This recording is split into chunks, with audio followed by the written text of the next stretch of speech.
Hello and welcome to my YouTube series for electronic music production. This will be a quick start course into producing professional sounding music. Electronic music, of course. And I am RPG. I go by my DJ name is DJ RPG. And I will be leading this course. And this is for spring 2024.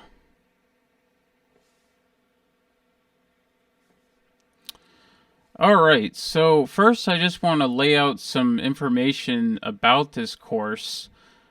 Just tell you kind of different areas that I'm going to be discussing. Alright, so first we have composing and arranging of electronic music, or EDM, electronic dance music.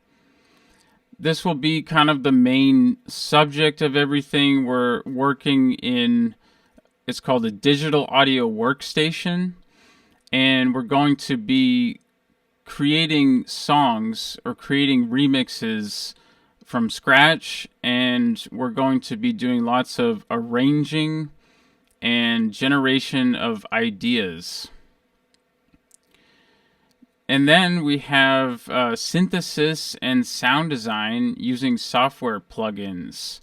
I'm thinking here about like VST instruments, audio unit instruments, different things, software that kind of emulates a synthesizer and allows you to come up with your own ideas for your tracks. Then we're going to talk about breaking down electronic music into its constituent parts.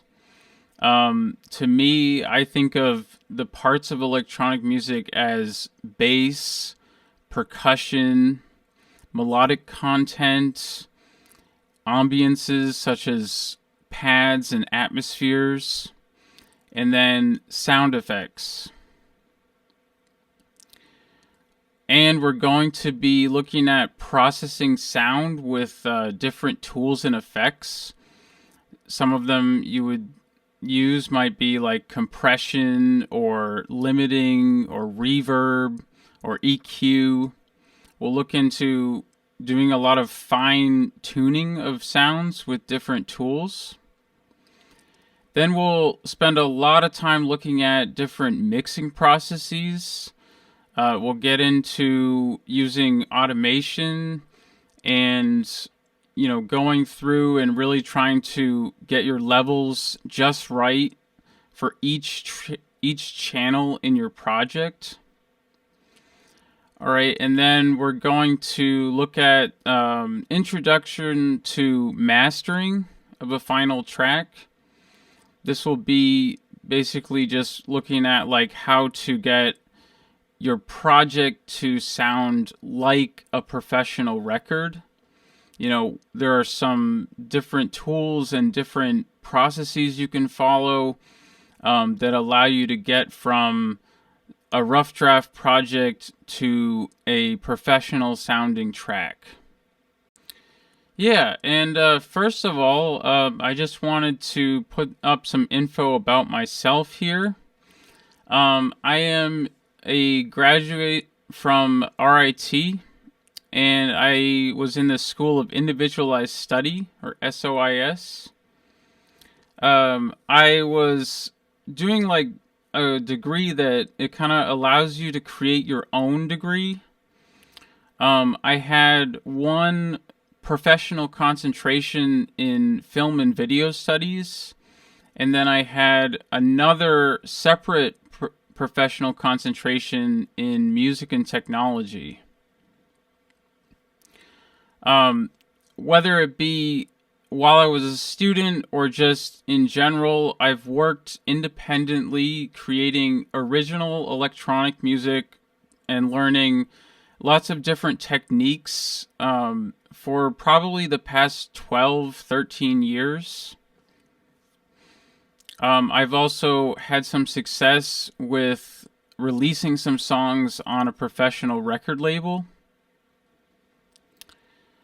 In the past 15 or 16 years, I've developed a podcast for trance and progressive music, and this can be found on Apple Podcasts.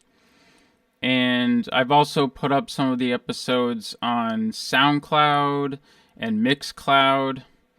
And I'm sure there are some other newer sites as well that I've been able to share the podcast on. Also, I am a DJ. I've DJ'd for some different club events and regional festivals in the Rochester and Buffalo, New York areas. All right, I taught electronic music production courses for undergrad students at RIT, and this was from spring 2018 to spring 2022, up until the summer.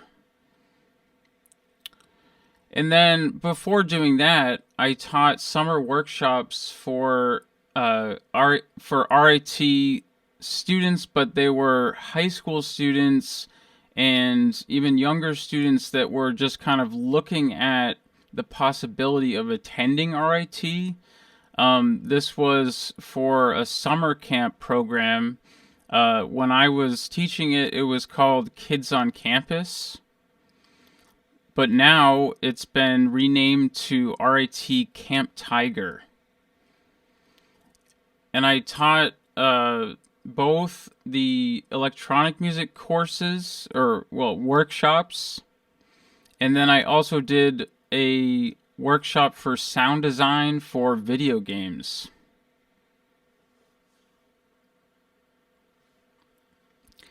All right, so first we have 2 digital audio workstation options for this course.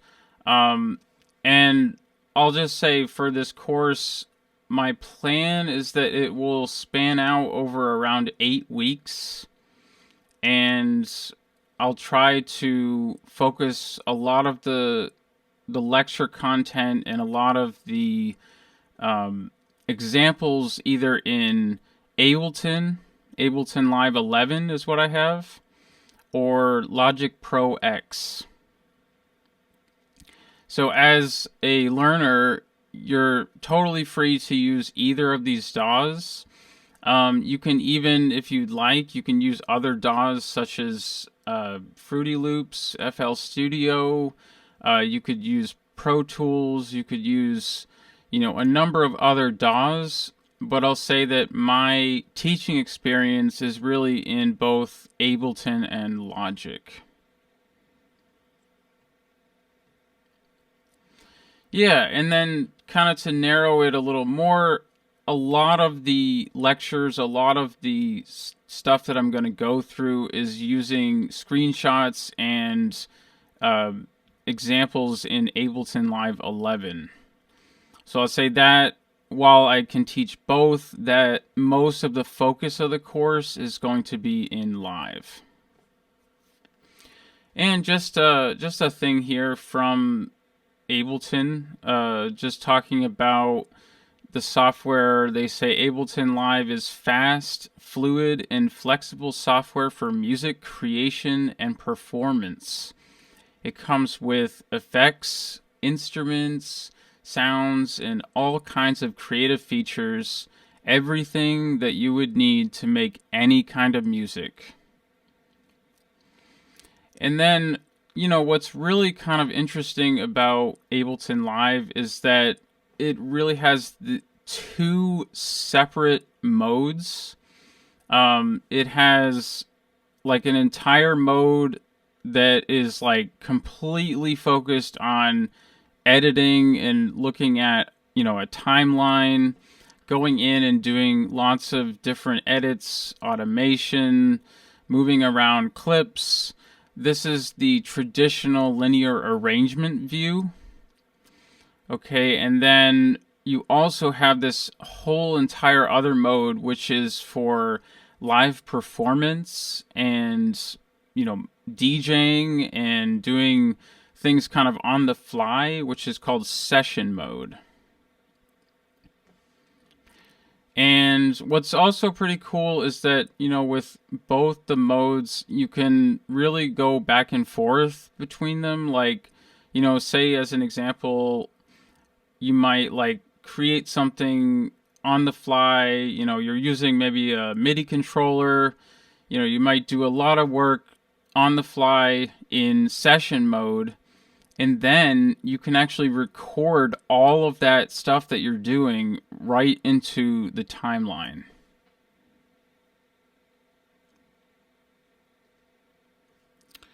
All right, so we're just taking a look here at Ableton Live at the session mode.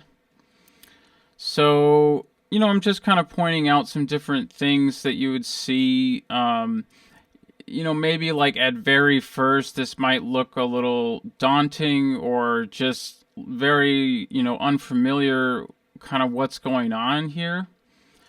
But, I think once you start to use Ableton, many times and start to get a lot more comfortable with this mode, you'll see that it is actually pretty simple how the things are laid out. So you'll see like in the top left there, going across, we have the audio and MIDI tracks. And for the tracks, they're kind of like just vertically going across. I believe that, say if you have like a MIDI controller, say like the push 2 or something, you'll have like up to maybe 8 or 10 tracks going across, and then that'll be in the Ableton interface, but then like on your push 2, you'll see like 8 squares or something, and you'll be able to easily be able to trigger things from each track. Yeah, and just on that, like, when you're in session mode, you'll see like for the track, you've got like all these different squares. You've got it's like a stop button for each little box, and then you've got like all these boxes.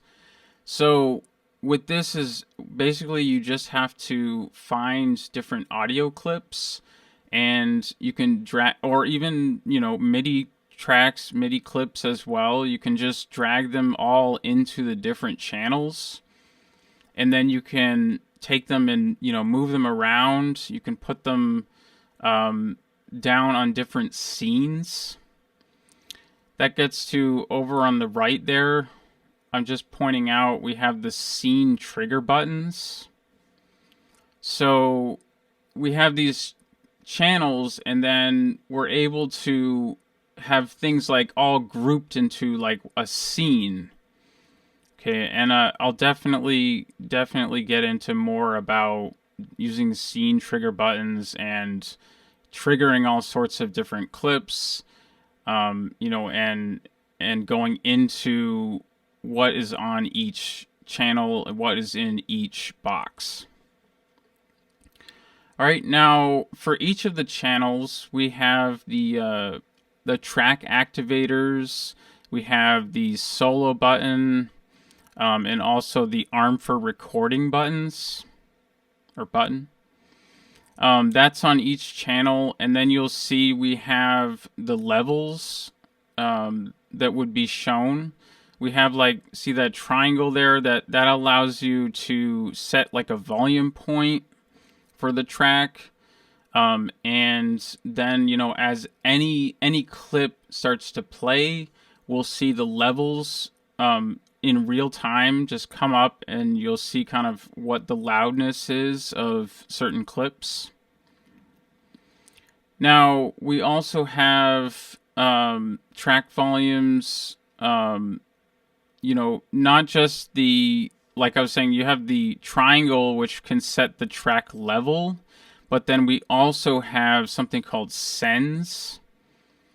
And those are like something where we can choose to send some of the signal to other channels.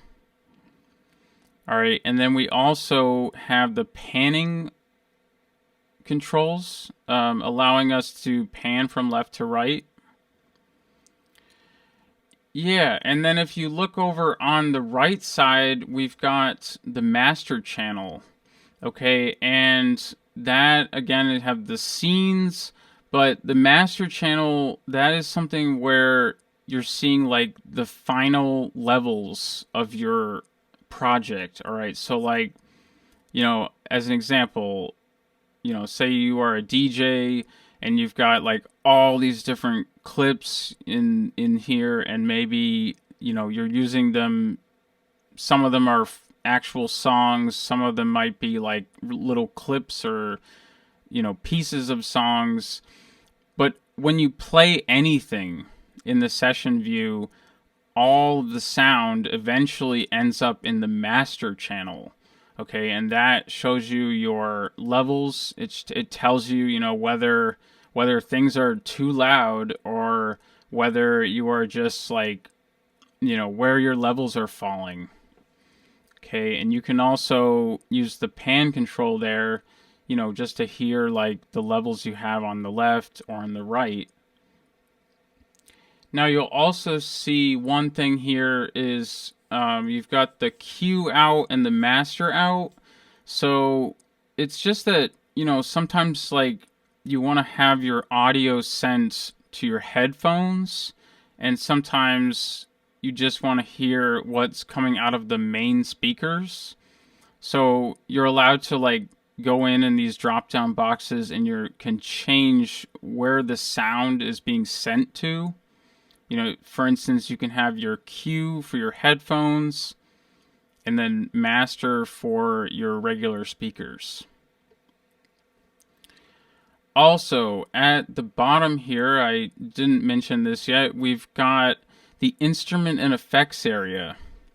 Okay, so we have the audio and MIDI channels all in the interface here, and then say we have a clip, then if we double click on the clip, it'll bring up, especially with MIDI, you're able to bring up like the instruments and the effects and the different tools that you're using to effect and, maybe process those clips or those sounds. All right, so say we have channel 1, it's a MIDI track. Maybe we've got a VST instrument. Just to keep it simple, it's just a simple synthesizer. Even one just from, say a synthesizer from Ableton. And then we've got the ability to double click on the track, and then it brings up that instrument, and then it shows you any effects that we have on the instrument and on eventually on what you're trying to play or what you're trying to trigger from your channels. All right, and then we have, this is the arrangement mode. Okay, so with Ableton, the arrangement mode, it goes from left to right. Okay, and we've got our tracks over on the right side. And then, you'll see you have those same kind of buttons. Like you have your track activator, your solo button, you have your arm for recording. You've got, your different controls there for the tracks. All right, and then just like in the session mode, we have the instrument and effects area, which will be at the bottom. If I were to double click on one of the channels, channel 1, channel 2, channel 3, channel 4, then we can bring up, what VSTs are being used for that channel. And then are there any different effects? Like, do we have maybe some EQ on some of our stuff? All right, and then like looking at, all these lines here, this grid, This is just like the timeline. All of your sounds, all of your MIDI data, and everything is going to be found in this timeline. And then I'll show you in a bit.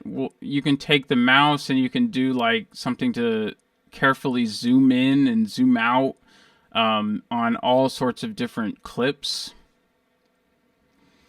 All right, and then we have, say for the channels, again, we have the return tracks. Return tracks, what I was talking about in the session view, we have the ability to send some of the signal, from one of the channels to an aux channel.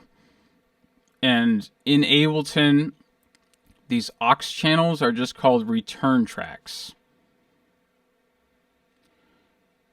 Yeah, and then we also, for each channel, we can do something like we can have the output of that channel. Maybe it would go not all of them maybe directly to the master, but sometimes we would have them, being sent to maybe a group or maybe to different aux tracks.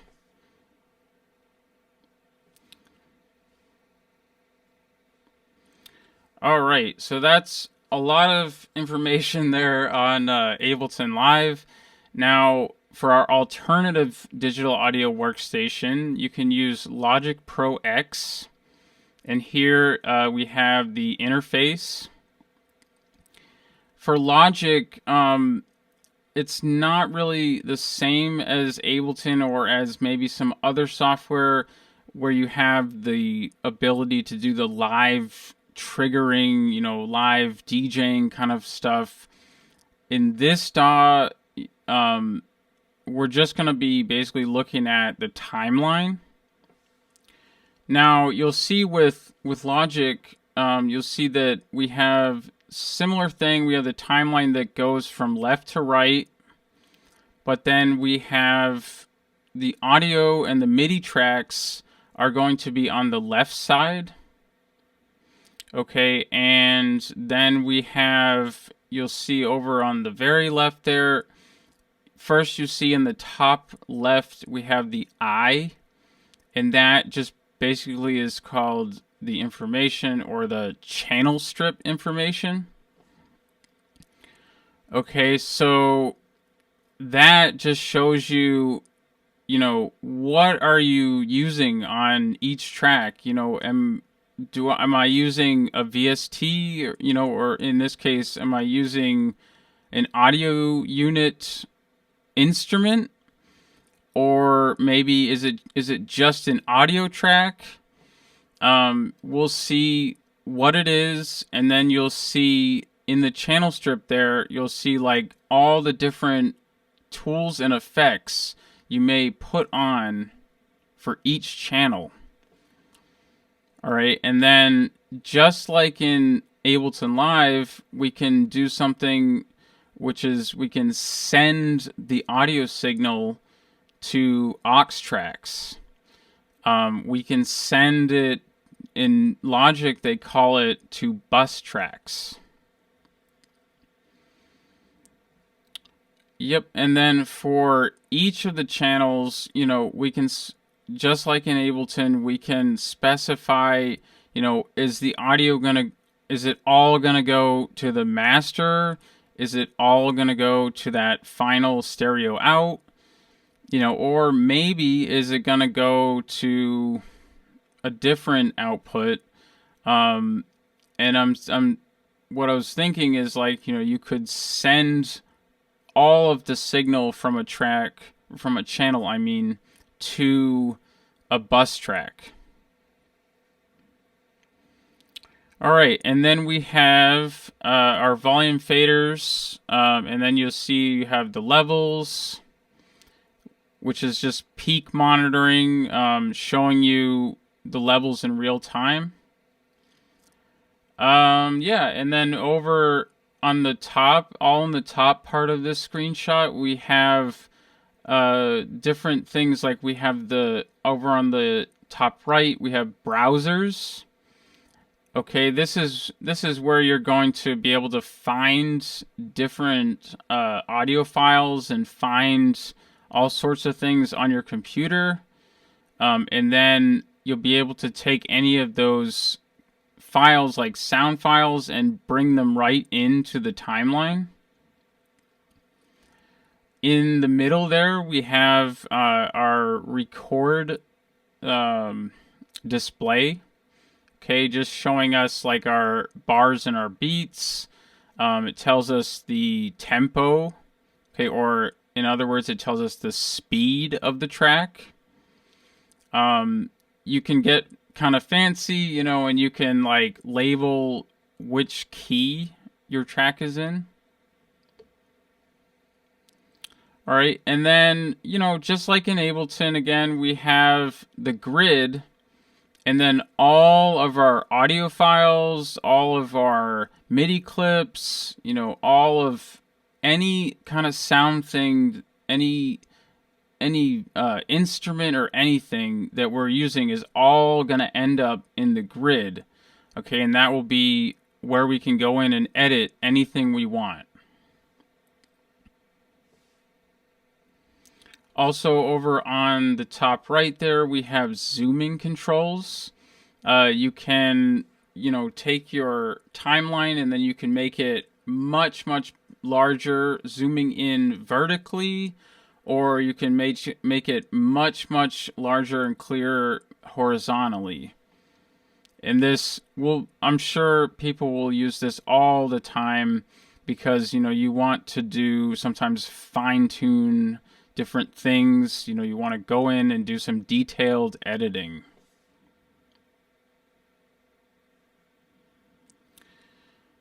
All right, so now we get to the 8-week course schedule for this course. So we're just today and just maybe for 1 or 2 more sessions, I will be talking about like the digital audio workstations.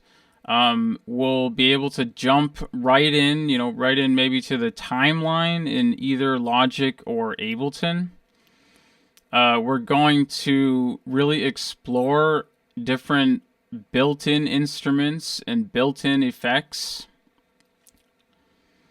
Okay, and then I just have a bunch of slides where I'm talking about, what are some of the various electronic music subgenres?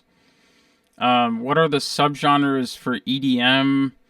We want to just get a quick understanding of like what are all the different styles that exist in electronic music, and then what are you personally, what is something that you're trying to create. Yep, and then in week 1, okay, we'll be looking at using external sample libraries. We're going to look at taking a whole entire collection, of all these different sounds, such as percussion samples and bass shots, or all sorts of different sounds, and we'll be able to, in this week, we'll be able to program a percussion groove. Okay, we'll be able to slowly build a complex groove using external samples. Yeah, and then in week 2, we're going to be looking at some music theory fundamentals, just talking about, things like rhythm, scales, looking at, creating things like creating chord progressions, looking at like the basics of music theory, like intervals and, what exists like for each chord, what notes are in it, and then what intervals are those.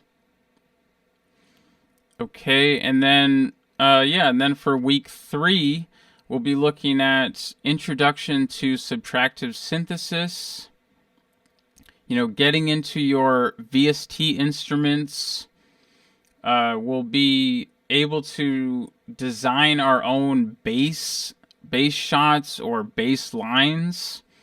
We'll be able to design melodic elements. We can design really cool, unique sound effects with our VSTs.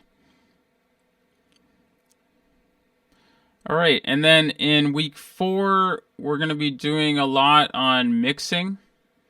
Okay, so, mixing, a lot of mixing is really just really, really paying attention to the volume of a lot of different elements, a lot of different things that are in your timeline, and then we get a little more detailed, like, what's the loudness of the low end, or what's the loudness of the high end, or what's the loudness of the mid range, and you can get into like all this stuff, like, tweaking like just small levels of like low end, and that is all mixing.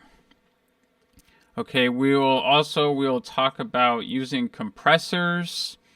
We'll talk about using, like I was saying in those screenshots, we'll do things like sending the audio from a channel to a bus channel. All right, and then we'll look at using effects, like using maybe just the built-in reverb that comes in Logic.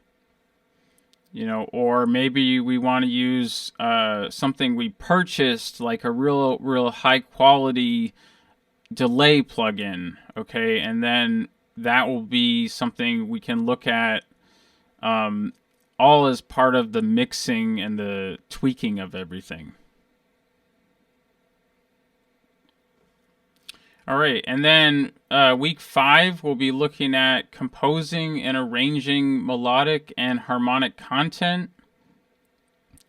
So we'll be probably looking at like lots of examples of, we'll say, professional tracks, or just examples of, arrangements that have really well constructed melodic and harmonic content. We'll look at like themes that happen in songs, and then we'll look at supplemental melodic elements. We'll look at like kind of the relationship between different elements in a track, all with your melodies and your harmonies.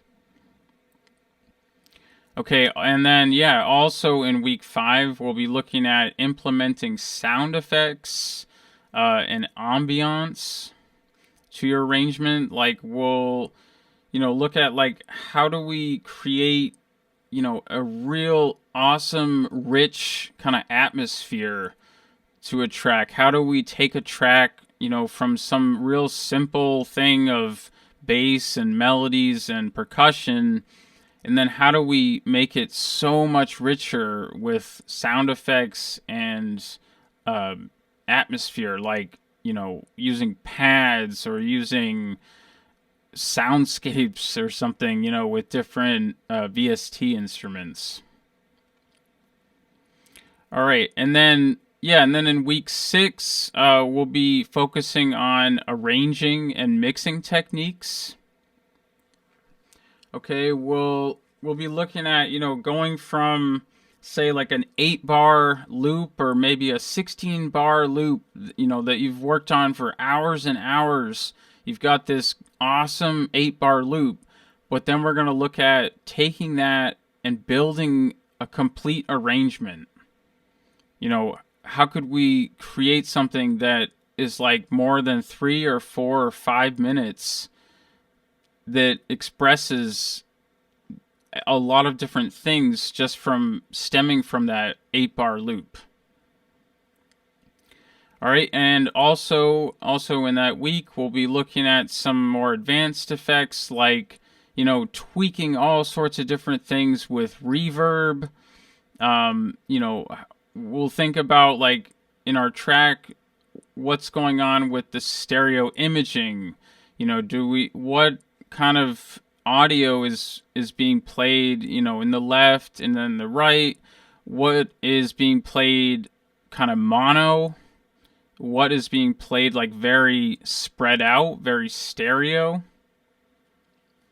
And then of course in either DAW, you know, we have all those options to pan different channels. We can pan the master, you know, if we really want to.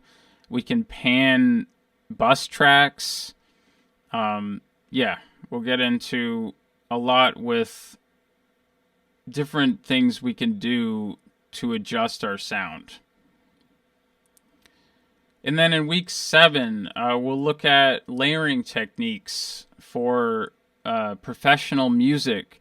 You know, like when we have things that, you know, songs that end up on popular labels, sometimes like you might love some big chord progression, you might love like this big main drop in the track, but we'll find that, you know, something like the chords are actually comprised of many layers.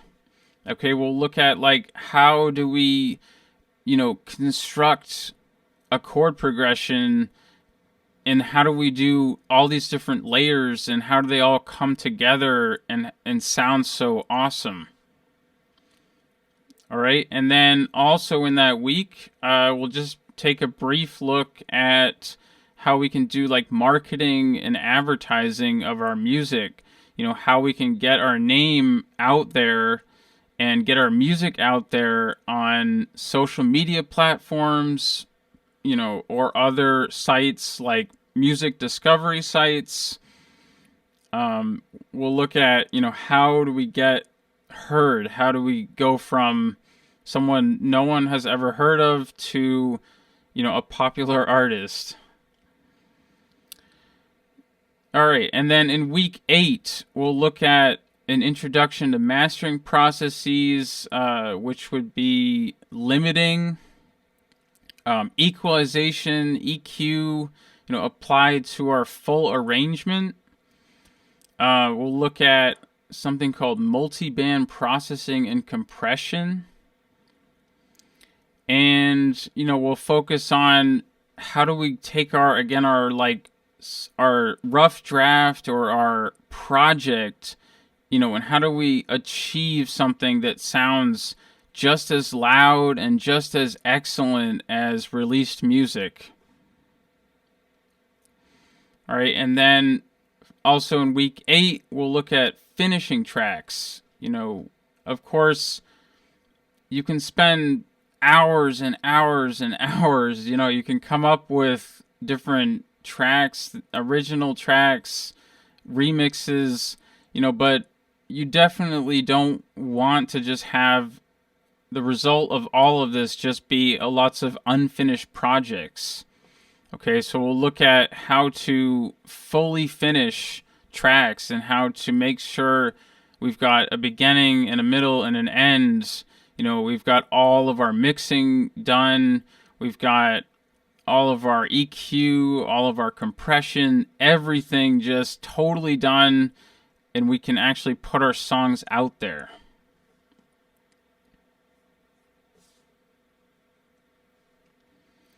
All right, so first we're going to look at more on Ableton Live, look at some screenshots again of the interface.